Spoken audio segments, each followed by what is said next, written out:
Hey everybody, welcome to today's episode of Your Favorite Villain. I'm your host, Rytis Valiunas, and my guest today is an actor, a professional trainer, and a producer from LA. He is Alexander Morris. Alexander, how are you doing, man? I am fantastic, man. Considering everything that's going on right now, pretty good. How about yourself? Awesome. Good to hear. Yeah, I'm doing great. I'm talking to people, making new connections and actually learning a lot. Just realizing actually one more time that every one of us, we have stories to tell and we have different things that, we're passionate about, and we can always learn from each other. So even in a time like this, and especially in a time like this, we should just look back at that, at the humanity of what we have and what we do. Man, that is so true. I don't know if you've been doing this lately, but I have literally been going through my contacts, business and personal, and just like because of this, reaching out to people and just saying, I hope you and your family are okay, and likewise to you. And just starting that conversation again with somebody. And you think, life gets busy, right? I'm sure you can attest to this.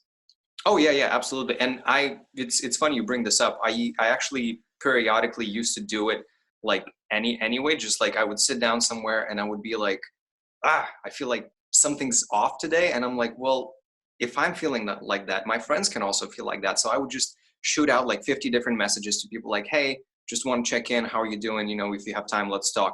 And like, some of them, don't respond. Some of them respond later, but it just kind of reassures you that, like, again, like I always say, friendship is a two-way street, and each party can start the conversation again. And it's that simple. It's just, you reach out. And then, the same way somebody out of the blue sometimes reaches out to you. And that can make such a difference as well. For sure. That absolutely. Yeah. I think I'm going to take that from you because I don't like having that excuse that it took the coronavirus to make me reach out to people. Yeah, but I mean, it's still better to, regardless of the circumstance, to have reached out than just, just like keep it the way it is. Just like keep yourself locked, in between your own walls, so to speak. Yeah. All right.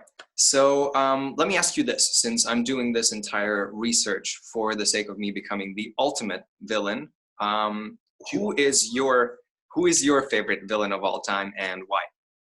Okay. I got a couple here now. Okay. You can't laugh. Okay. You can't laugh. I won't. All right. So I loved Fantastic Four, both in the comics and in the movie franchises. And the one that's always stuck out to me is Dr. Doom. Like, he is just like the traditional, like, bad guy. Him, and then, again, okay, these last two, you really, really can't laugh because it's going to get funnier as we go. Okay. So, do you remember the show and, like, kind of like the whole franchise Pokemon? Absolutely. Absolutely. I'm a 90s kid. I grew up on that stuff. All right. Awesome. Do you remember Gary? Yes. Gary Oak. Yep. And it was just like, I don't have anything against the guy. It's just like when you played the games as a kid, you were just like, yo, you're against Ash and Pikachu. Like, you got to get out of here, man. I'm trying to remember. He had a silly catchphrase. What was it? Smell you later, something like that. Yeah. There you go. Yeah. He was an odd creature, but yeah, I think I always wondered what's the root of their rivalry. Mm-hmm. Like where did it all start? Ash wanted to be the best, man. You can't accept that. I mean, yeah, I guess some people just can't. Yeah, man. And so, okay, this last one, I think because he was a complex character and like you felt for him, but it was Kuze, if I'm pronouncing it right. His name was Kuze from Ghost in the Shell. Mm-hmm. So it was a Japanese animated series, comic book, and then went to an animated series, and then went to the big screen, which had Scarlett Johansson in it. And I was like, okay, like I could relate to this guy. Even though he might be doing something wrong, he felt like something wrong was done to him. So those are my guys. Yeah. Yeah. What about you? Cool. For me, I think I always come back to to Die Hard and Hans Gruber, All the right. the first movie and the first guy, because I remember watching that as a kid, Mhm. and it was just he was the kind of character where I kind of like had the first crack of the code of like cracking the code of like what how does a villain operate, and the fact that like power doesn't try, like someone who has power, Mhm. it's not like you don't demonstrate it, you just have it. And then on top of that, then your charisma can like shine. And he Mhm. was, even though he was like a villain, he was just a terrorist basically, but like the way he plays him, he's always, in the beginning at least, like everyone's, his goons are like running around wrangling people, like holding guns to their heads, and he's just like, he has his notebook, he like takes a look at it, looks at the crowd just like very calmly, he's like, okay, here, so we're here for this, if you don't get in my way, there's not going to be any trouble. Okay, I'm going to go over there now. And I'm like, yo, that's like scary how like powerful that is. It's, instead of like trying to, it's, I think for me, everything kind of like, when I think about it, goes back into like acting world. So it's like a king on stage. Like if you're the king, you don't play that you're the king. Everybody around you, like creates this aura of you being in power. And if they don't, well, then that's just bad. Right, right. Then you're gonna have an uprising. But yeah, that's absolutely true. Actually, I thought about that in a master class I saw, and they were just talking about how actors who are in power, and they were actually going over. Hold on. I can't think of the movie, but it's with Samuel L. Jackson, and just standing in it. Like you don't have to shift, you don't have to move around. The villain or whoever is your power player usually stands in it, and they just are like still. You know what I Yeah. mean? Yeah, no, I completely agree. It's like they have like a certain, almost like a regal feature to them, like the way they carry themselves. I've years ago I've hosted this event for like a business conglomerate that had like like businesses from 20 countries like under one company's umbrella, and I Okay. spent like 20 minutes talking to the CEO. I didn't even know. The guy was wearing jeans and like a nice button up. He was, like he was like, properly, like he takes care of himself. But he was super nice.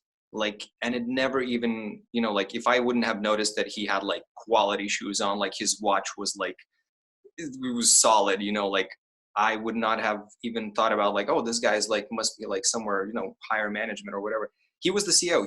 I found out later that he was a billionaire. Everybody was like giving me looks because I was like talking to this guy for 20 minutes, and everyone like probably just like seeks like out like one sentence out of him. But Right. we just had a conversation about life. And Mhm. then he walked away and it was like, yo, you were talking to CEO. And I'm like, really? Like I never felt like I was like like less or like lower status than him. Like we were equals, even though I was just a random host in a random country for a random event, Right. and I was that was also for me. I'm like, damn, that's so true, and it's, I try to incorporate that into auditions, even if I'm not auditioning per se for like villains or stuff, but it's like, it's so easy to get caught up because we only get like a couple of minutes to perform, and it's like you want to do well, and then what for me naturally starts happening, it's like you start speaking faster, you start everything like kind of, because your heart rate goes up, everything like, so it's like you got to calm yourself down. And then the moments that I've found that I've had in auditions where it hits the most, it's either silence or just something that you hold, like almost physically, like hold the space for Mhm. something before you speak or before you do something. And that immediately, most of the time, gets people's attention, because it, even like audibly, it changes the tone of the room. Right. So that's something that I try to work on as well. Do you find yourself struggling more with it, or just kind of naturally going to your brand, naturally gravitating towards that because that's where your brand lies, and that's where you're most comfortable or suited? I think it's a mix of both, but it's more the gravitational part, I would say, at this point, because it's just, I've done so many auditions as like different kinds of villains, and it's just there are kind of certain things that just I have to remind myself if I'm doing like a self-tape, most of the time, like my first take is not going to be the best. Sometimes it is, but I have to remind myself that like, okay, just chill, settle into it, regain your power, you know. And I think it also kind of helps uh, me as an actor as well to deal with nerves in that way, you know, like, because it's like I can at least say, well, I can be nervous, but this person would not be nervous in this situation. So I have to reach that. So Yeah. I make myself go to that place where I'm like, okay, I got this. All right, let's Mhm. do it. And yeah, and then just go from there. Okay. Do you feel like it's like a barometer that you're kind of just like reading on yourself, like in the room? Because like you're talking about auditions, and I mean, all of us actors, I can't think of anybody really who is in entertainment that hasn't had some kind of audition experience Mhm. where, you know, they might feel some nerves or something. You know, it's like, okay, I'm just going to stay on this barometer line and I can tell like, oh, I'm going up a little bit, or oh, I'm coming down. I got to bring myself up. Are you like that aware of it? Or is it just kind of like, I feel nerves. Let me get back into character. Hmm. Very interesting question. I think it varies. I'm trying to think about like the last couple I had. You know, at this point, I want to say it's almost kind of like second nature and almost automatic in a way, of like kind of this inner process that I don't even need to like check in with myself that much. But Mm. also I find, again, that's personally just me, but what I find helps in an audition situation at least, it's to, well, obviously to have your material, you know, to have done your research and like your work and like memorization and everything, but on top of that, when you're actually going into the room, to tune out all of that, you know, like inner voices of like, oh, I'm in this place, I'm in front of these kind of people, you know, they're judging me or whatever. It's to I give myself one specific thing I want to work on during this time when I'm performing this piece of material. So like I've had for years a monologue from Shakespeare and from Iago, and I went into this audition for a Shakespeare play, and I'm like, I was sitting there waiting for it, and it was like two people before me were, because we had time slots, and I was thinking, I'm like, in my mind, I'm running through the monologue and I'm like, I'm kind of bored, like, of how I'm doing it. And I'm getting frustrated right before I have to go in. And I'm like, okay, calm down. How can I change this? And then I was just like, I ran through the text in my mind, and there was a line that jumped out of me, jumped out to me. And I was like, okay, I never really gave it that much thought. I kind of like glossed over it almost. And Mhm. I'm like, oh, what's the meaning behind that? Why is he saying that? What's the emotion behind that? And then I figured it out, and I'm like, oh, maybe that's my starting point. It doesn't hurt to try. And then I went in and I did it as if that was my starting point. And then the monologue itself, it just came out like I've never rehearsed it that way, you know? Yeah. Yeah. And then the director who was casting, she was like, her comment was, yeah, that poor Iago, so misunderstood. And I was like, right, thank you. Finally someone gets it, you know. And Mhm. it was kind of like in the direction that I was aiming for it. And I'm like, huh, you see, it's like, it's kind of easy, you know. You just got to find that one thing that will set you on the right path, and then you just got to shut everything out and just do it, you know. Yeah. That's self discovery, man. That's definitely. I've never had it in the room, or like right before I come into the room, Hmm. but I think that's awesome that you're able to, you know, kind of just go through it in your head, and apply something last minute and be confident about that last minute idea, that choice that you Yeah. gave to the character that could have given it more depth or whatever. Um, but and then go in and directly execute on that. I think that's awesome. Yeah, Um, I mean, you know, granted, not every time it works, but I also, what I find useful as well, which might sound a bit ridiculous, but sometimes I go in and for whatever reason, you know, what I was trying to calm myself down didn't work, and I start off and I feel that it's just wrong. And sometimes you can just tell. Like there are a lot of times where we don't know how is it going, and or like how the other side is approaching, like seeing it. But there were times where I would like start, and I would just literally like stop, take a moment, laugh at myself, just go like, what am I doing? I got this. I know what I'm saying.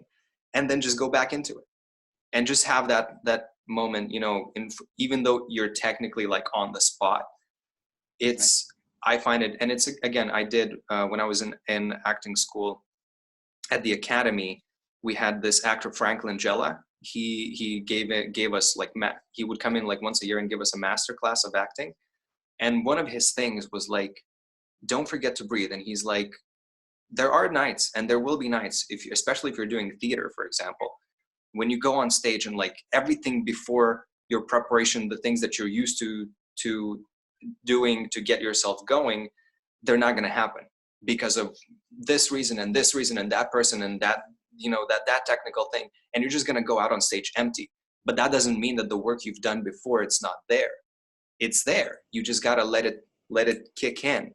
So he's like, I've done this where I need to like storm off into the stage. And he's like, I take the first step and I just don't feel it. So he's like, rather than trying to push it and fake it through, I take a breath. I like go back in, kind of like, you know, like I give myself some leverage leaning back, and then I shoot right back into the scene. So the physicality and the mental state behind that's pretty smart. Yeah. And I mean, again, he found the way that works for him, and he's the way he breaks down acting, it's fascinating because it's so simple for him, like the way he puts it. And then you're like, well, you know, you had 60 years of experience, so of course you found some things, and he's a, you know, Oscar nominated actor, so obviously you did some things well. So yeah, but it's that kind of, I think I try to apply this as well when I feel like, especially playing like bad guys, like when I feel like I'm struggling for power, I'm like, no, I'm gonna take a moment. Okay, and then when you feel, because when there's like a moment like that where everyone, it's kind of like you're not trying to make people look at you, but they will, because it breaks down the rhythm and the cycle of what's happening. And then you're like, they're like, oh, okay, what's happening? What are you telling me? And then you draw them in, and then you're like, okay, I got it back. And then you move forward. That is so smart. I have had plenty of moments like that. The question I was actually thinking of, what kind of brought you to the work? Because I'm obviously you're a host, and you said to yourself, you want to know what? I think I already kind of act on stage, or however kind of the light bulb came off, and you go, I'm going to try this dangerous thing called acting. You know, I think it was never dangerous to me. It was always enticing, because the way my acting journey came about was, I knew that I wanted to be an actor since I was like 10, 12 years old, I want to say, because I would watch, you know, like movies and you know, like theater, and it would be like I would be like in it, like I would want to believe what they're giving me, and I would, but then I would see something that they do, and I would go like, I don't know if I would have done it that way. I'm like, I would have done that. Yeah, I was like, nah, I would have, I think I would have, because I would like try to live through things as they were happening with the characters. So I would try to put myself in their shoes, and I would like have a reaction. I'm like, oh, I think I would do it that way, or like, oh, I think I would try it this way. And then, like, you know, after like the movie or like TV show was over, I would like run around the house, like creating my own like scenarios and like trying to play out the ideas that I had in my mind. Right. And that's how it's like kind of like the first steps were made. And then one day, but then I never thought it was going to be like real, because like me, you know, this little kid in a tiny country in Europe, like who had like actors they're probably like born different, like I don't know, like to be on screen. I was like no, yeah, that world seemed like so far away, that I was like, nah, there's no way that I can do this. And then when I was like 15, I found out that you can actually study this, and I'm like, well then that's settled, isn't it? I got to do it. Okay. Yeah. That's really cool. That's really cool. Yeah. How was it for you? Because I know your background, you started off, you played basketball, right? Right.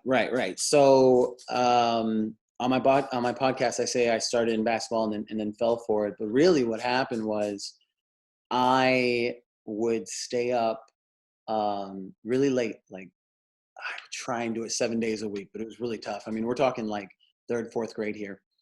And I would sneak into my parents' room because I knew that they slept with the TV on. And I would watch the show that was on 1, 2, sometimes 3 in the morning. And I would just sit there and watch it on the ground. And sometimes I'd fall asleep. Sometimes I'd go back to bed. Mhm. But, uh, and I remember the show, actually, it was called Moonlight, like this, like very soap opera-y vampire show. Yeah. And so something about it, just like the human qualities of it and being able to express certain emotion and how the camera was able to capture that, and then how the actor was able to feed into that. Like the whole entire experience to me was amazing, and I got hooked. And so I didn't know though, like, how am I supposed to do this, right? Like, how can I do this as a career? I had friends in different places that did a commercial here, or like they were on a Nickelodeon show. And so I lived right outside of Los Angeles, and so California, it's kind of really easy. Like somebody knows somebody in the industry. And Mhm. so as I was growing up, although I was put in sports to stay active and, trying to figure out what he wants to do, every now and again, it was weird. Like someone would come up to me, just random strangers, be like, you should really do modeling, or like, you should really try acting. And it would happen so often. And eventually I took somebody up on it, kind of went through a school process, um, and learned kind of like the contracts behind it, and, having representation, and what to do in front of who. And then I fell off, and I was like, I don't think that's like super serious. And then I just focused on sports, and I never gave it a thought, but I always had this want of creative outlet that was just naturally coming out of me, whether it be trying to find a theater, like trying to audition for a junior college. It was just naturally coming out of me, writing stories, poetry, whatever. There was some kind of creative energy that was trying to come out of me. And so finally, when I got into high school, well, let's say halfway through high school, um, I had a modeling scout come up to me for a company. Their creative director came up to me while I was at my school. I ended up going to school with her nephew. And I say this in the podcast, but that was pretty much a wrap after that. I got her card. Um, my mom and I went to her office, and I tried on some of the clothes. They're like, "Yo, he looks great." And I was like, I don't even know what I'm doing here, but it looks cool. I get to skip Yeah. school. All right. And I hear I get paid for it. So then that led me to actually going to an acting school and meeting my first coach. And then I started doing one-on-ones with him. Then he introduced me to my manager. And at that point, then I was like, okay, wait. Am I really like an actor? Like I had only done a couple plays at this point. Like really Mhm. no motion was pushing off. And they always told me in the theater that I was too low, and played it as if like a camera's in front of me. Mhm. And I never understood that. And so I was like, okay, but I don't want to yell. Like that's not what I'm trying to get across here. And so I ended up starting going to auditions for different studios and whatnot for different parts. And before I knew it, I was like, okay, so this is real. This is real. This is like real, and the next thing went, I ended up having an agent. I start working more, and then I take this long break because I always like telling this, because I really didn't know what I was supposed to do next. So I get all this momentum, and then what are you supposed to do with it? You Mhm. know, if it doesn't keep going just by natural selection, then you're just like kind of a shelved artist, and you end up going, well, I know I want to do this. I'm pretty sure I'm good at this. What's going on? And I take a break. I go into finance of all things, and Mhm. figure out how the New York Stock Exchange works, because economics was a favorite of mine. I was like, what the heck? I'm 19 years old. Why not? And I'm there for about 2 years. And again, every single time I leave or I'm not doing something that's creative, I notice something will come out of me. I'll start writing some poetry, or I'll start noticing stuff, and like it's horrible when you're on a date and you can't talk about anything and you're like trying to talk to the girl, but it's like, yo, like, did you see this movie previously? Like, what did you think about that person's acting? I don't really care. And then I'm like, oh crap, we're not in the same boat, you know? Mm-hmm. So there was that and that kind of like obsession about it. And then when I came back, you know, joined with the business coaches, got back in touch with all of the casting directors I used to work with, my manager, agents, and it's been an awesome ride since. Due to everything that's going on right now, it hasn't been confirmed, but we had done the kind of like the final audition for a TV show at CNN. And I was kind of like waiting to hear back from the casting director, and they reached out to my manager and they're like, hey, so we're not saying that he didn't get it, but we're just saying we're on hold right now. And then like 2 weeks later, everything shuts down. Mm. Yeah. And the person whose life it's about, he put a video up and was like, all right, so, you know, family's important, this, that, and the other. And I was like, oh, that's why it stopped. Okay, yeah, because Hollywood is shutting down. You know, so it's been a pretty exciting ride, and I can't wait for, you know, when we get out of this, what comes next. Yeah, that's awesome. And that's a great way to look at things as well. Like, I appreciate your attitude towards it, even though that timing is like, can Oh, we I just know. not right now? Yeah. Yeah, I feel you. Now, we touched upon this before we started recording, but you played basketball, right? Mhm. And I'm always interested to see how does that mentality from being a professional competitive athlete translate to your acting career? Are there any like pros or maybe cons even to like having gone through, and as well like your like economics background, or is it kind of like no matter what you do, like you said, there's like a creative thing that's always in your mind that always needs an outlet, and it just kind of like steers the boat a little bit, like always into the direction of like, yeah, dude, you can explore this, but like you need to go back to Yeah, acting. yeah. No, that's a fantastic question, because I remember I had just come back. I was on a travel ball team, and so kind of the thing that goes on, and I'll actually go back a little bit. I was in basketball, Mhm. and then I had noticed where I was at my high school. I wasn't getting the opportunities to really like shine and like develop my talent, so I transferred high schools, um, and went to a new high school. At that time, someone that came up to me and was like, "Hey, we really like how you play. We just saw you in XYZ championship. Um, you know, we'd love to have you on our travel ball team." And so I'm on a travel ball team, and at the same time, I was in an academy to make sure, you know, like my film is up for scouts. I'm talking to this school, that school, and kind of like plans are getting put in the works. So the same attack or approach is similar. Um, and you know, I think the cons is that when you're that focused on something, and I'm sure you can relate to this as well, when you're that focused on something, you don't really find it important to prioritize your life around friends, partying, that kind of whole bit, because you're like, I want to get better at what I'm doing. I would say that's a pro and a con, because you know, at the time, I'll say a con in the short term. At the time, you're a kid and you're wanting to go out with friends, you're wanting to do this, experience this, and you're trying to develop something, you know, and so you want to take it seriously. And the positive to that is that obviously in the long term, you can look back at it and go, hey, I really dedicated myself to this. I know what it takes to work on something and to focus on something. So that really helped me when I was in acting. And it's like, oh yeah, the LA life is this, that, the other. We stay out till this time, this time.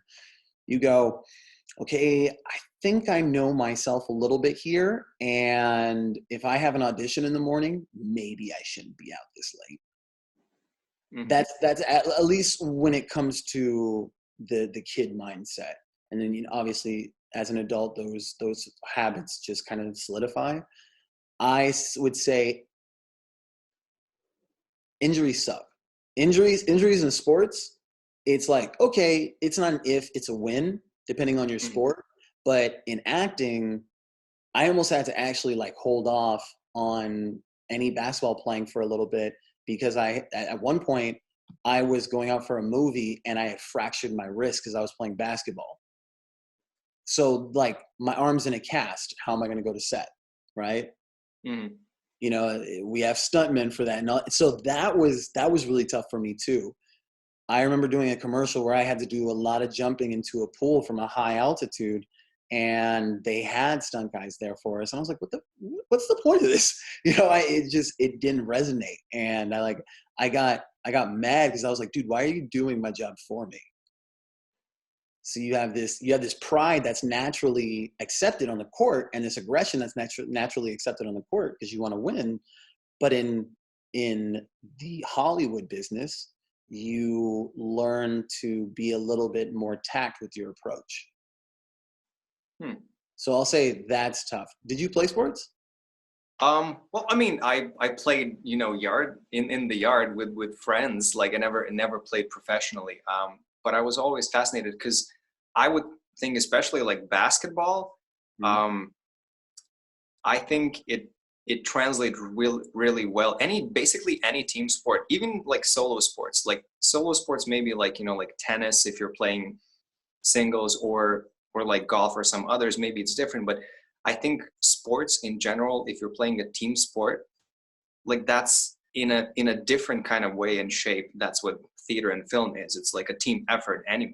So it's Yeah. like if you have your spot on the team and you have your duties and you have you have your best qualities, you have things that people know that you're not so good at on the team.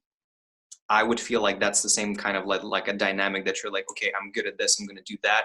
I can help that guy out with this, like it's kind of like, I feel like that should translate really well into, like, even though it's different, and like you say, that kind of mentality of like, this is not about winning, it's about producing like the best art that we can.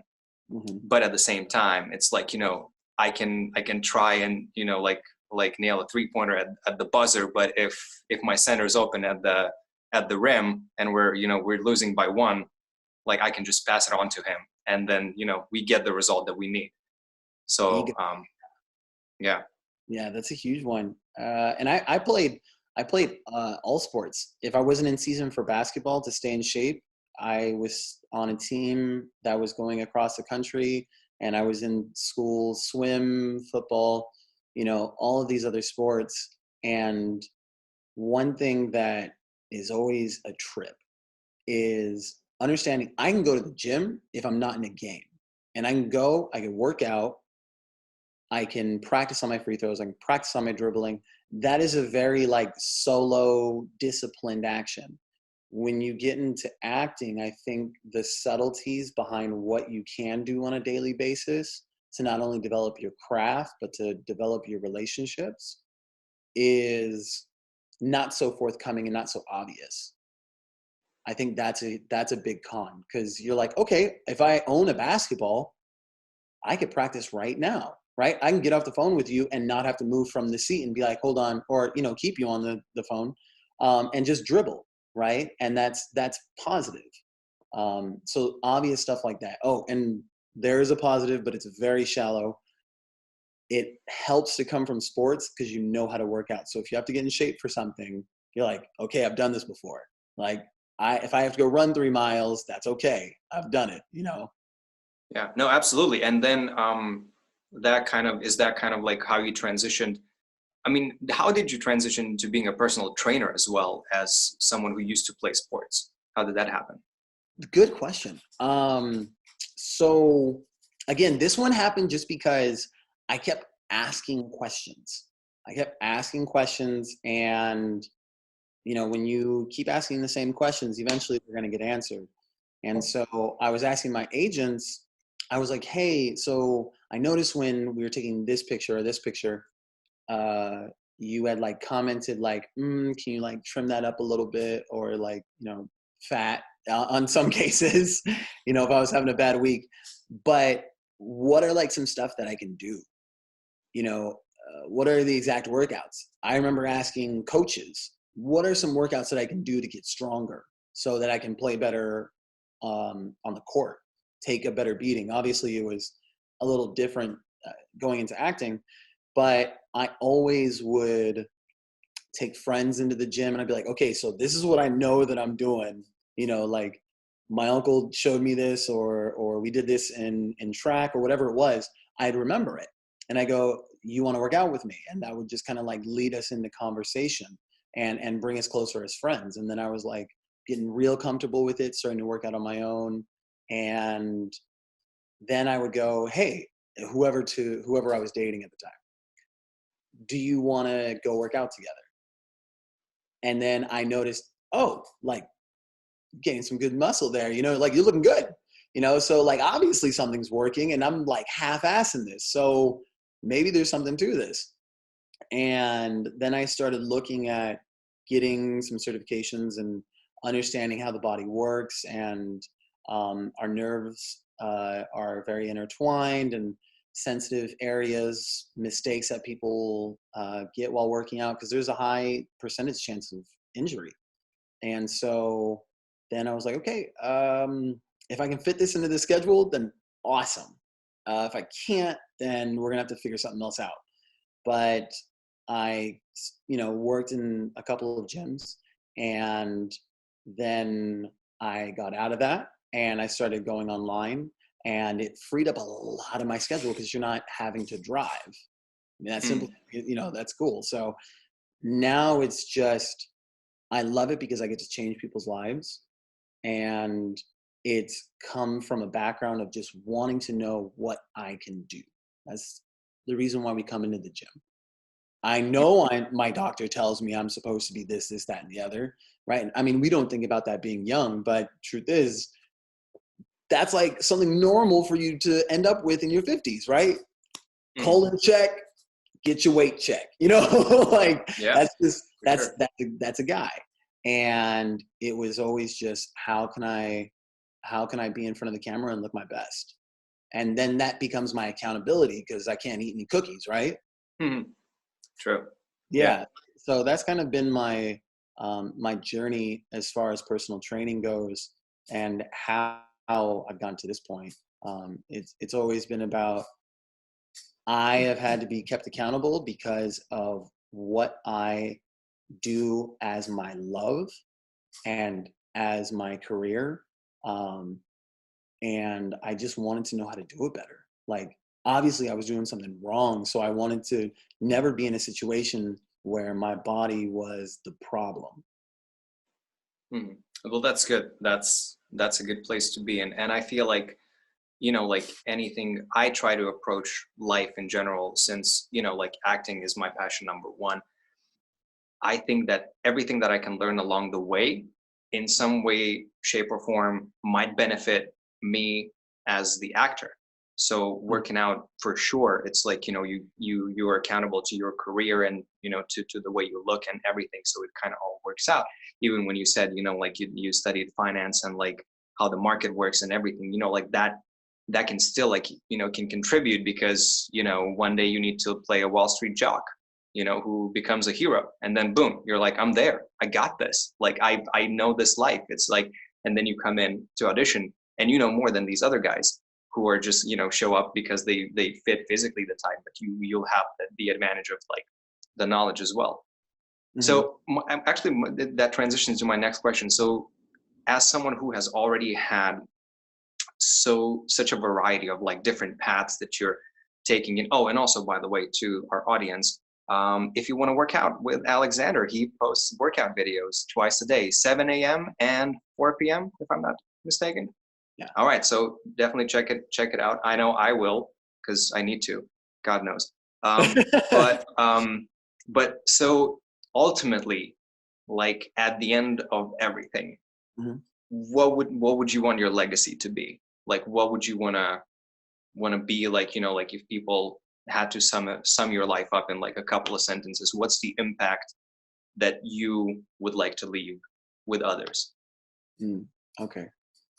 Now, is this as far as my career goes, as far as my humanitarian work, as far as just me being with my family? Like which legacy are we referring to? I would say legacy that would matter to you. Like what would be the legacy that you would want to leave, in all areas of your life to Mm. to be remembered by? What would that be? Oh man, this one always touches my heart because I was told this one and it really opened my eyes up for what is actually important. And I would say the first one to myself is dedication and limitation never cross paths. They never saw one another. And that one means so much to me because I've always been hungry. I've never been the most talented or the most gifted or I guess the most lucky, but and this does stem from my sports background. I remember getting up 12, 13 years old, 4 or 5 in the morning and shooting free throws because I knew that was something that was going to be one of the most important things that I was going to have to do in my life. And then after school, trying to hit the gym until 11, 12, sometimes even 1 a.m. and getting scolded by parents. But, dedicating myself to whatever it is that I'm doing and never looking at I can't do something or I'm not getting better at this, so this is where I'm going to hit.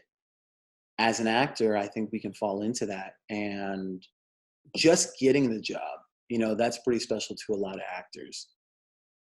Then what you do with your career going forward, you know I want to be a series regular if you like TV, or I want um, a huge movie supporting part, or whatever the goal is. Never seeing it as a limitation of, okay, so I've done this, that, and the other. And you look at yourself 20 years from now and saying, okay, I can pretty much be done and just Mhm. coast. I always want to break through whatever that next thing is and go, I know it says that it's a lead and he speaks in every scene, but I kind of want to do it. Like I kind of want to. It riles you up and it makes you want to see if you're capable of that. I think that's a huge one for me.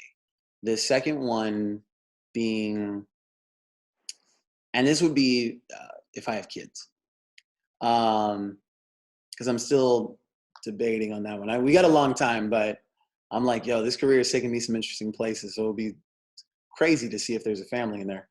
But I have a grandfather who he's passed now, but he definitely left his imprint on a city, and to the point where he was one of the first Black entrepreneurs in that city, and so he did extremely well for himself, not only financially but as a person because everybody knew him. When he passed, you know, people would still contact us to this day. If we go through there, they're like, man, there will never be another Roosevelt Campbell. And that's so powerful that he was able to make that impact, whether it was intentional or not. I want to make, I want to take that legacy and extrapolate it and make it to the world where the world can say, he made this impact. He made this impact on my life, my life, my life, my life. And you just keep going, whatever it is, if it's through a movie or someone said something to you, you never know what you might be able to leave behind for someone. And that's huge for me. That's wow. Yeah. That's amazing, and I completely agree. That's that would be a great legacy to leave behind. And in terms of kind of like not setting a goal for yourself and then coasting, Mhm. I don't think, again, just like having having this conversation with you. I feel like that's just not how you operate. I know that's not how I operate. So I feel like we're not really in danger of that. We gotta keep out for it. But I think the mentality that you have, it's just not gonna let you stop, even if like it's like, like you climb Mount Kilimanjaro, like you look around, okay, where's the next place I'm gonna climb? It's kind of like one of those. And I truly think that and wish you that it becomes true. Now, to since we talked about some really, really like deep and real stuff, I want to bring us back to something that's a little bit more fun, Okay. and that is silly or ridiculous memories. Now, I'm going to share something with you. This is a photo of me and my mom as a kid. Yo, I see you over there. Yep, That is yep, not villain. There's no way he has an ounce of villain in his body. yep. Somehow this sweet-looking kid turned into this. The universe works in mysterious ways. Now, Is that I've asked you to send me something as well, and you send me a very interesting photo, and I can't wait to hear that story. yeah, I'm yeah, gonna see if I can screen share with our audience and show everybody this is um, a very good. this. There we go. There it is. Now talk about this photo and what happened in here. All right. So damn, he has no hair. That's for one. What was he doing? Two, okay, so that guy in the back there who's smiling at me, you see that? He's super hyped. Like he's like, yeah, Mhm. you got it. Yeah, so this was uh, this was a wedding I was invited to. I Uh-huh. love I like this picture because it was such a crazy moment in my life. Like was like, how the hell did this happen? A friend had hit me up, and it kind of is funny because a lot of people started doing it repetitively. So I was like, maybe there's like something to this. So they were like, hey, I need a date for so and so. And then they would like call me, and then I would be their date. And so this was one of those times. And I was like, okay, so I'm at a wedding. And like, I don't know about you, at that time in my life, I think I was maybe 20, 21. Um, I was like so freaked out about weddings. I really hadn't been to too many, and I was like, I just know it's really serious, and like only friends and family are at weddings. So what am I doing in the room? And uh, she goes, don't worry, don't worry. Like just relax. You're gonna get free food, and if everything works out, everything works out. So I Yeah. was like, okay, so I'll win at the wedding, and then hopefully later I'll win, with her. So uh, they're about to do all the fun stuff, going to the reception, and I just am thinking to myself, what can I say to people to like get some friends here? Because this is really weird. And so I start just walking up to random people, and I'm like, hey, I don't know anybody here, and I'm really nervous. Can you be my friend? That was straight away I was saying to everybody. I And like so it. It's blunt, it's straightforward, it's honest, and it's just like that's how you feel. No, truth, and it was a different culture too. Like half of them were speaking another language, so I was really out of luck. Like there's a black guy at this Middle Eastern wedding. Like, what is he doing here? So I'm just thinking, okay. So then they get to the dancing part, and they don't have anybody to kind of like dance and whatnot. And I'm like, okay, this is my chance. This is my chance. Like, I'll go out there. Some Bruno Mars kicked in, and I just like stomped off the dance floor because I also have a dance background as well as a martial arts background. And Oh so, goodness. Okay, okay, yeah. okay. Yeah. It gets better. It gets better. All right. All right. I'm in it. So dancing, just burning the dance floor. I mean, going, going, going. And I'm like the only one with rhythm. So I'm literally like teaching everybody how to do the two-step and just come to the side and come back forth, right? And then they're like, okay, so it's time for the the bride to sit in the chair and the groom to pull out the slip. And I'm going, okay, okay. I will just chill with these guys over here. I feel like I'm ready to be just with like these guys over here. And they end up throwing it, and I was like, oh! like trying to make all these weird faces and stuff. And I ended up getting just totally chilled. But at this point, I'm drinking way too much. And I'm going, okay, I'm going to go get it. So I literally go over to the guy and I'm like, oh, no, it's mine. So now I'm feeling totally comfortable and everybody, they throw it. It misses me. It goes to the other guy.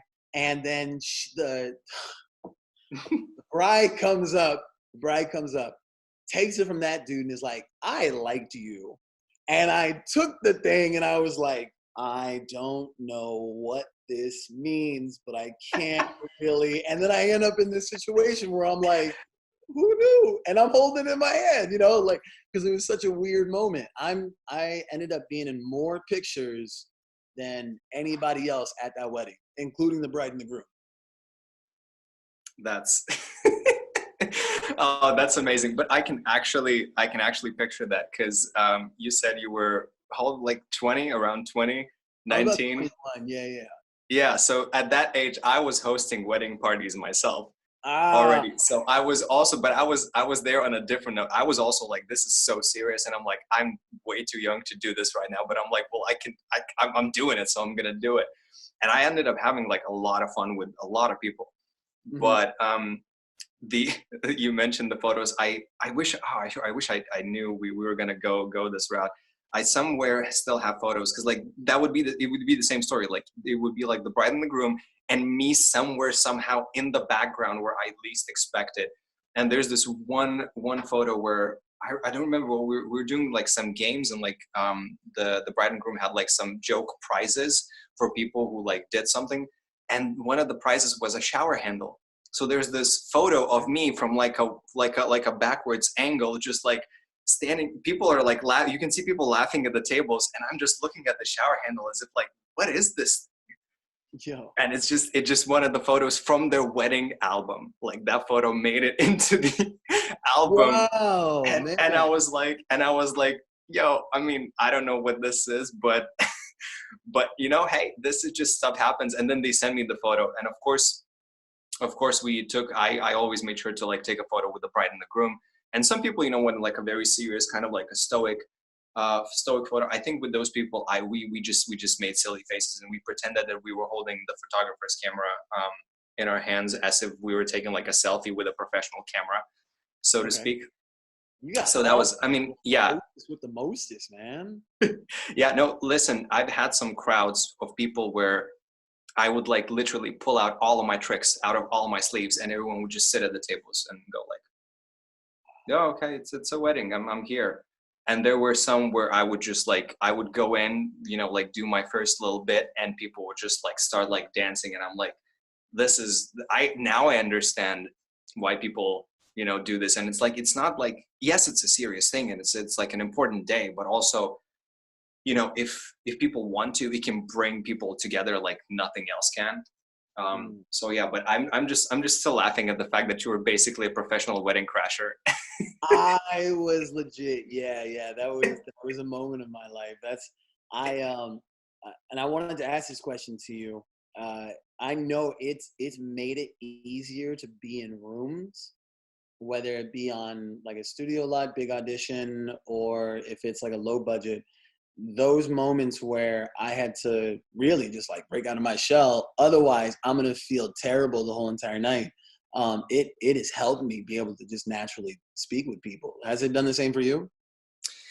I think acting in general in life has been my blessing in that sense, because I always I always say to people that whenever I'm like in front of people, when I'm working as an actor, as a host or whatever, and when I'm in front of people and I'm performer or I have a job to do, like I'm like a gladiator in an arena.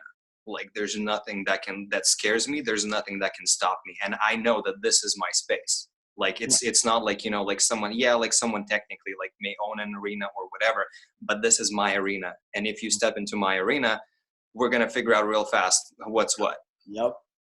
Yeah. I love that. I go by that all the time.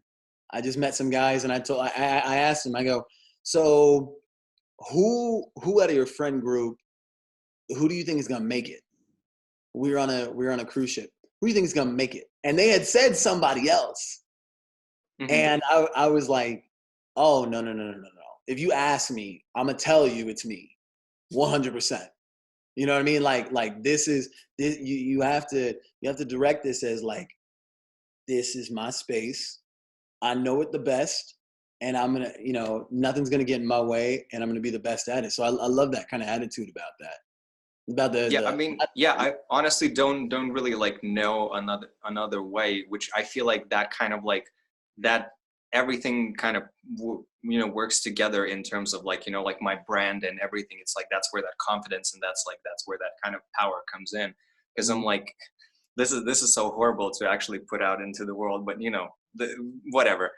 Yep. I'm being honest. Like even when I'm like doing a scene with somebody, Mhm. and especially what helped me actually go through a lot of like acting school years, because I've been in acting school professionally in two different continents for 7 years continuously, and it can get like overwhelming because you see people around you are like specifically handpicked extra talented people. So it's like if you're having a bad day, it's real easy. And in our industry as well, like if you sometimes you walk into an audition room and you see all of these guys and immediately like you notice things that I can't do that, I don't look like that. He can probably do something I can't. And it's like it's so easy to like fall into this like, oh my God, what am I doing here? But Mhm. then if you have this mentality of like, I'm like, I always say, and I think it's like an old saying in acting school back in Lithuania, it's like everyone can be talented in the waiting hallway. Yeah. Let's see what you bring on stage. And that's my mentality always. I'm like, like, yeah, people can like feel like they're like they walk around, they have the greatest aura around themselves of like, oh, I'm the best. And I'm like, okay, yeah, sure, meet me on stage. We'll figure it out real fast. What's what, and it's like it's like a bad kind of like a cocky thing to have, but I feel like you know in any situation and in any profession in life, if you know that you're competent and qualified, that's kind of like how you look at things, Mhm. and that's why people hire you to do the work because they know you can do it. Yeah, and it's towards the work. Like it has nothing to do with how you approach other people, but it's just that's your confidence, your attack on whatever it is that you are at your art. Like I love that how you talk about being in the waiting room, because a lot of people break in the waiting room. Hmm. Yeah. They really do. Like mentally, they'll break. I have seen it. Um, and you are just the one. At least for me, I had done this recently in an audition. Lately, it's been a lot of self taping for obvious reasons. But I went into one rating room and I was sizing people up who weren't even going out for the same role as me. Like I knew that, you go in, you see the call sheet and everything, and I was just like, I am here for this job. I bring this and this and this and this, and I'm holding true to that. Now whether I get it or not, that's pretty irrelevant to me. But I know for a fact, 100% of the time, when you go to put the keys in my ignition, I'm gonna turn on, and you're gonna hear some vroom. It's gonna be really good, and the casting director is gonna be sitting in there with in the driver's seat, handles and everything. Damn, this car is really good. All right, let's go to the next one. But I remember this car. That was a really good Yeah, car. it's going. Yeah, no, absolutely. And I agree. And I think I need to emphasize this at this point, that this kind of like mentality of like I'm a gladiator, step into my arena, it does not, like, if it does translate to how you treat people, that's bad. You should never do that. It's just the mentality you have in terms of like the approach of the job interview, because an audition is a job interview. That's what again, I think like a misconception that people don't really understand that, but in reality that's what it is. And it's like if you're going into a job interview, you want to present yourself in the best possible way. So this is the same mentality going in, but then it's also the flip side of it is that I would, and I try to be, and I really think that I am the person of like, if I get to see someone who performs just like, not, I wouldn't say like it's hard to measure like better or worse, but just like if they offer something specific that they're looking for, that's not necessarily me, I will be the first one to admit it. And I will be the first one to say like, if that's what you're looking for, that's it. Mhm. Having that switch in yourself of like, I'm going to attack this and approach this like I got it, but then you got to flip the switch, and then you got to be just humble and also walk out not expecting anything, because you never know. True. I've had an agent that I had a mock interview at acting school, and we were doing like doing like 50, 60 students a day. And then I walked in, I was like one of the last ones, and I can tell that the person's like kind of tired of like the same kind of like routine and whatever. And they always give you like a question you can ask them. And I looked up the agent, obviously, like researched, and I noticed that he was a performer on Broadway for like 15 years. He was like a dancer. And I was like, he was like, is there anything you want to ask me about the company or everything? I'm like, you know what, actually want to ask about like your experience. And I'm like, how do you manage, I wouldn't say rejection, but like, how do you manage this thing of like, you constantly go in prepared wanting, like you have this hunger, and then there's just a constant row of like, no, or like, and then you never know. Most of the time you just don't know what happens. And I'm like, how do you approach it? And he's like, actually, it's funny you asked that. Because when he was younger, he said he was a musical theater actor. Obviously, he was a dancer. He was a good singer, and he didn't tell me which production, but at the time I figured it out. There was a huge Broadway production that everybody wanted to be in, and he's like, I know that I got this. This is my role. Like, he's like, I was literally born to play this. This is like my soul. I fit the type, and he got through to the last rounds of auditions, where it was like between him and like maybe two other guys, right? And they were like, and whenever he walked into the room, everybody lit up. Everybody called him by his name at the last audition. Like, they were chatting with him afterwards. He was like, getting all the good signs of like, this might happen. And he ended up not getting it. And then he watched the performance, of course, like after, the production went on, and he saw the guy who was on stage, and he was like, man, he's like, the guy did really well, but he's like, I could have this, like, I would have poured my soul into this. And he's like, for the next 2 years, he was kind of like, every audition he went, he's like, man, I mean, if I can't get something that I'm perfect for, like, am I really bad? And he's like, no, it's fine. So after 2 years, at a party, he meets the casting director who cast the show. And well, he sees him from afar, and he's like, should I go ask? Should I not go ask? He's like, oh, it's going to kill me if I don't. He goes up to him, and the casting director lights up. He remembers him. Like, he greets him as family, gives him a hug and everything.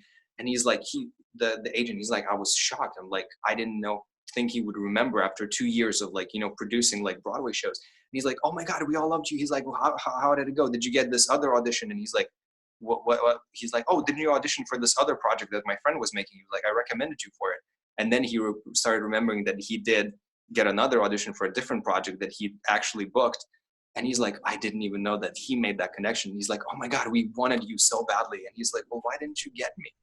Yeah. And they were like, oh yeah, so you're blonde, and we already cast the lead actress, and she was also blonde, and we thought that two blonde people on stage wouldn't look well, so we went with the guy who had darker hair. Completely behind the scenes, you're not even seeing any of this stuff happen. Yeah, and it's also like, that was the decision maker, like the hair color. And it had nothing to do with his personality, performance, his fit for the role. It was just a very arbitrary thing. And it's like, he was like, that at that day, my eyes opened up, because I realized that I can only worry about things that I can influence, and everything else is outside of my control. So I feel like that kind of approach, when you go to a job interview, aka audition, you're like, I'm gonna give it my all, and if you guys want what I'm offering, great, let's work together. If not, I wish you luck finding whoever you need. That's 100% true. I think also having the finance background and dipping into producing now, it's helped me kind of, for a while it hindered the art, because like, I always felt like I had to be this very business persona, because, you have like studio heads, you have directors, executive producers who are very stiff up, or at least by stereotype. Some are, some aren't. And once I kind of found the niche between the two and was able to melt them between the creative side of me and the financial creative side of me, I'm going, oh my gosh, like, there's so much more that's going on. A project could not be at all, put into effect, right? They could have cast somebody else, and then financing fell through, or the director pulled out, or. And you would never know that because you auditioned. And you're thinking, well, I must have done something really bad here. Like, did I not do the part? Shit, I mess up that line, this line. And then you start second guessing yourself, you know? And then it's like, no, matter of fact, this actually did happen to me this year too. Killed it at an audition and then found out it got halted on production. And maybe 24 hours later, I got recommended for another audition they were putting on. And so I'm thinking to myself, I go, okay, so whether or not I get this part, I should really not worry about it because they just recommended me for another audition. So at least it's another shot, another opportunity to just do what I love and not worry about, the end result of it from the actor's point of view. Now, obviously, I'm like, oh, yeah, I got another audition, and there was a couple more that got recommended through other casting directors. So it does fall down like that agent you were talking about. It really does fall down like a waterfall if you treat it right. Yeah, that's a huge. I appreciate that you bringing that up. That's so big. Yeah, it's mentality and your mindset and your attitude towards our specific kind of business, which is like being actors and auditioning a lot. It's you can't have a different mentality. Just I hope that you delivered everything that you could in the moment and you left it all there in the room. And then as soon as you leave, you're like as if it never happened. And if you get cast, that's great. If not, maybe just simply you weren't what they were looking for, or even if you were, but because of X, Y, Z, that things that you will never know, or you should never even know. It's like you just can't stress about it. Yeah. So now I want to bring it back to your workout videos, and okay. I know you post them on social media, and you're doing it for your clients and just people like me who can just watch it and do it. So again, 7 a.m. and 4 p.m. go work out with Alexander. And now in our business, we have to be social media savvy. And I always ask this question, all of my guests, if you had the ability to transport yourself, your body and your soul into an Instagram hashtag, what hashtag would you be? Oh, that one's easy. The one that everyone thinks that I am anyway. It's Young Rock. So hashtag Young Rock. Hashtag Young Rock. I love it. I love it. That's so good. Yeah. I'll never forget. I was at a seminar. I don't know if you were there as well. It was for AFT, but I was asking directly up to Valerie. I was going, okay, so my coach is saying this, and this is what I've been starting to roll with, but I haven't got something that's like really well. What would you say to me? And she had like alluded to it. She goes, well, who do you think you look like? Because I know who you look like. And she's telling me this from the stage. And I was going, well, this girl like came up to me earlier and was like Young Rock, and then someone said Young Pebble. And then before I even got like Pebble out, it was like a wave of commotion all over in the audience. Everyone was like, oh. And so she goes from the stage, puts the mic up to her, and I loved it in so classy Valerie way. She goes, I think we found it. Yep. She was like, next question. That's classic Valerie for sure. Yeah. All right. So, all right, my friends, you've heard it from Alexander. Let's get hashtag Young Rock trending, and let's make sure we can pin Alexander to this as well. And what a better way to do it if not with some content? Now, I know you have some, and we talked about this before, and I think it's very useful information for people to know how to correctly do a push-up, because apparently a lot of people might do them wrong. So do you mind sharing that with the audience? Absolutely. So you're gonna have to bust out of that jacket real quick for me. I'm gonna. All right, let's do it. Cool. Let's do it. All right, so we're gonna bring the phone to the floor. Everybody, don't get too distracted by the big man's muscles. I love seeing it. All right. So, all right. Perfect. You're rolling up the sleeves. Perfect. All right. So, do you want me more like sideways, or? Yeah. Go ahead. All right. I love talking about this. This is one that, again, people They really don't think about, even I've seen athletes, like it's just one of those things that you just constantly have to keep paying attention to.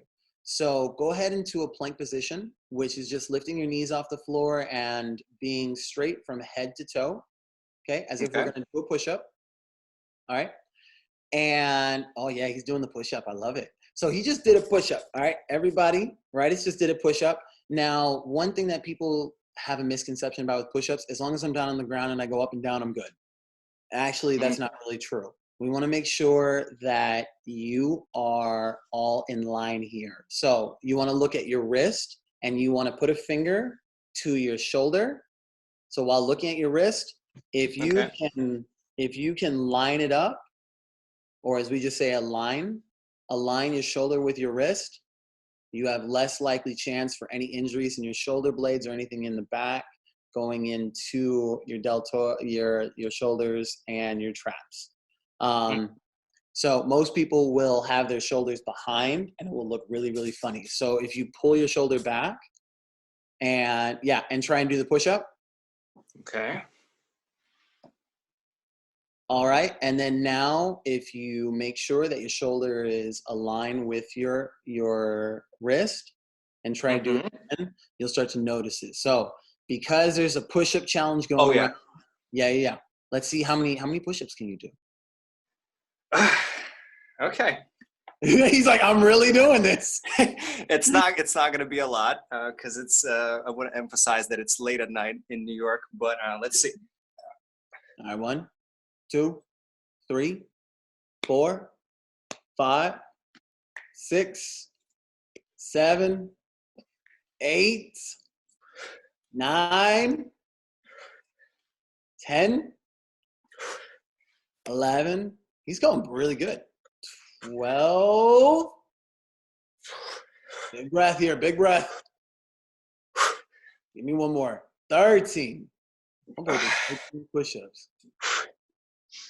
That was pretty good. And that's how I've been exposed for being a weakling. Okay, so Rytis, I do have a question. Yes, sir. So with those amazing push-ups that you just did, what is a good pickup line that you would go to a girl? Would you ever like do push-ups in front of her and be like, hey, I do 13 push-ups? Or how do you attack it? Because like, I'm curious, how do you date in this kind of atmosphere where everyone's kind of like afraid to talk and touch one another? Okay, so I would not go in saying I can do 13 push-ups because it's not a lot, let's be honest, but we do what we can. Right. To be fair, I don't really date much. So I don't really get to practice pickup lines a lot, though I did speak with Taj earlier today. Okay. And he taught me some. He taught me some lines, but his main idea was that be observant. If you go in, if you see someone who you like, see how they look, see their body language, see what they're wearing, anything that stands out about them, and then kind of like, just rip off of that, get inspired by something you see in the moment, and then just, confidence. And I think it's kind of like blunt and honest takes the cake, just walk up and say, I know this is a terrible, I wouldn't say that, but just because I'm the girl here. I'm the girl. Here we go. But just because I read it online today and I was like, if somebody can pull that off, that would be amazing. Just like very nonchalant, just come up and say, hey, so aside from being sexy, what else do you do in life? Ooh, that's pretty good. That made me feel some type of way. I feel unbalanced. And I'd be like, gosh, why do you have to come at me so strong?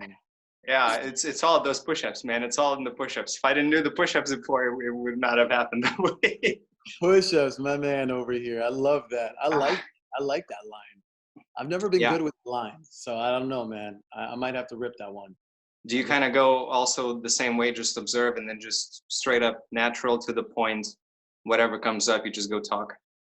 Yeah, like I used this one recently. I just said, hey. That was it. Yep. I was like, yep. Sometimes that's all you need. Yeah, I was just like, hey, what's your name? And that was really it. Like I don't really have like a go-to like, you know, thing of lines that I go through. Yeah. You know, like, oh hey baby, does your back hurt? And she'd be like, why? You know, because you're so beautiful, you fell from the sky, or whatever those are called. Yeah. Um, Yeah. I usually just like I try and be really klutzy or just try and be relatable to them. Because I've been told that when I walk, I am viewed very standoffish, but Hmm. usually I'm just like listening to music or I'm thinking about something else. So knowing that, I'm like, okay, so let me do something that's like a little funny, and then kind of I like to ask a lot of questions too. So I might, you know, where are you from? What are you doing? Why does your dress look like that? Why you got shoes on? Why you got flip flops? You know, whatever it is. I mean, not to judge anybody's style of choice, but like if someone's wearing flip flops I mean, yeah, out, but you know what? No, I'm gonna take that back. Actually, if you can rock that with confidence, there you if you go. can pull it off, you can pull it off. I'm no no one to judge, and honestly, I would love to see that. Someone just, you know, walking in with like almost like a tux and flip flops and owning Yo, it and and owning it. just owning it. That's what it's all about. That's So a I feel con. like this, yeah, this entire pickup line thing. I mean, I threw that question in just to get some hopefully funny lines that because we've all heard some or we've all, you know, like said some out loud. Right. But I think again at the end of the day, and Tosh kind of touched on upon it when we spoke earlier, was that, you know, just see what's out there in front of you and Yeah. use that. Like don't go in like having like pre-made like canned lines that you gotta open up a can of lines and then you pull out. No, just go up, talk to somebody. That's that's the whole thing. Like if you want to talk to somebody, go and talk. Oh, That's well, it. so That's all you need to do. I have one last one. One last All one. right, shoot. This is one I love asking people when we meet. It kind of lets me know who they are.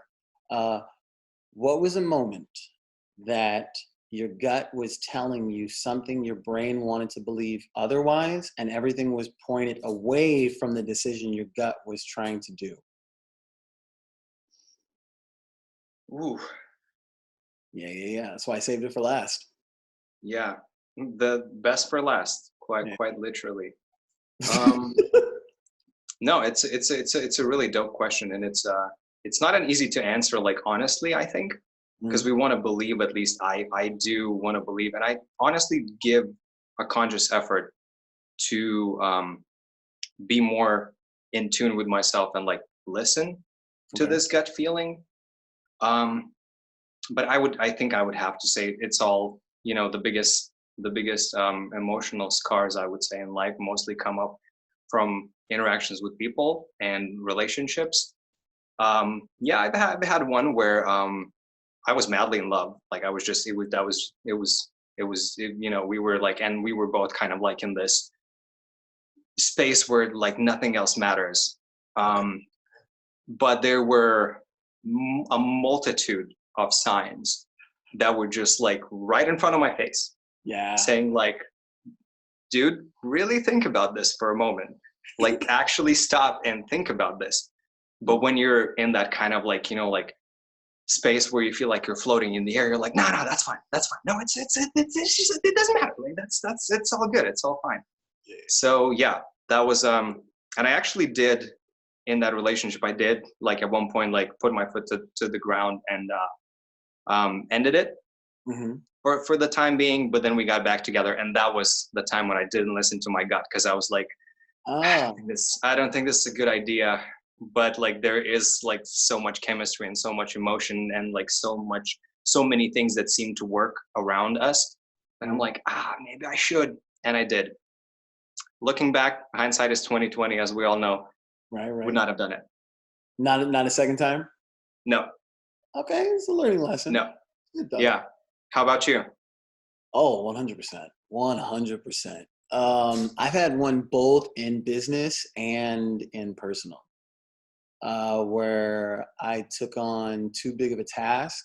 And like right at the moment, I was able to say like, hey, I can't do this.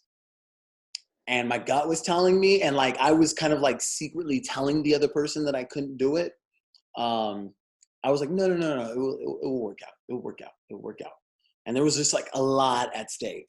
And I'm going, oh man, it was probably one of the hardest nights I've ever slept, because I knew like in my gut that I wasn't going to be able to get it accomplished. But for some reason, my brain wanted to tell me that I could. And it was a great learning lesson on communication and listening to that inner voice. Would I do it again? No.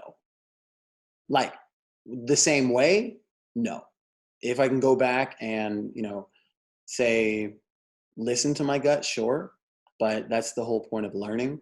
And then personally, yeah, I have one relationship wise as well where I'm like, yo, actually, this was a sign. That was a sign. That was a sign. And I was thinking to myself while I was with this person, I was like, no, no, no, no, no. This should be good, right? Like you when you're on cloud nine, you're like thinking, oh yeah, this is gonna be fantastic, man. This is gonna be good. And even like everybody around me was telling me. So I had external gut thoughts, and my gut itself was telling me. And I had ended it similar to your case. I had ended it, and I was like, okay, but then you go, should I text him? Mm-hmm. And what does your gut tell you? No. Nope. No, Mm-mm. and then it just ends way more messy. Ends way more messy. And it was a little bit, but it was very like a deep love, and I was like, okay, I should never do that again, because this person like was unstable at that, Mm-hmm. you know. Yeah. Yeah, So oh yeah. yeah, it's definitely a Sounds good question, but Yeah, I like sounds yeah, very, very familiar. mm, So here's a lesson for you, everybody who's watching this. I mean, honestly, we have to go through some heartbreak in life just to know how it feels, and so that we can learn through it. If you haven't and you don't experience it in life, I absolutely support you and root you, and thank the universe that you didn't have to go through it. But we all learn. That's as long as you learn and you don't repeat the mistake. yeah. It's something we all carry with us. So I think for one of the last things is I like to end these shows by jamming out to some music and to some tunes with my guests. And I always ask them what song gets them going, what gets them in the kind of a groove, or like gets them out of slump. And yeah, so tell the people, what are we listening to? What's your song? Okay, okay, okay. I have two. I have two. Okay. And it's like again, don't laugh at me like the villain joke, man. Don't laugh at me at the second one. No, I wasn't laughing the first time. The first one, definitely, if I hear it in the morning or at any time, it's gonna like pump me up. Um, Gosh, it's like a cross between something that's like Macklemore. And then the second one is, I just heard this because the beat was awesome, but it was Carrie Underwood, and I was jamming to it. It's called Soft Love. And that was just like, I was like, this girl can make a pop song. Like, I will dance to this song.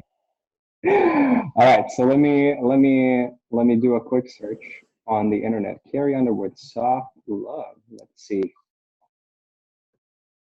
Love So Soft. There we go. Ah, yeah, that's right. Love So Soft. Yeah, yeah, yeah, yeah. Yeah, that was All it. right, so we told you guys the song, so feel free to find it on your own devices. We're gonna listen to it silent disco style, just so we don't get any copyright or legal issues, and we're gonna dance to it. And if you guys want to join us, this is the time. Put that I'm music. so about this. I'm so about this. I'm so about this. Here we go. All right, put that music on. Here we go.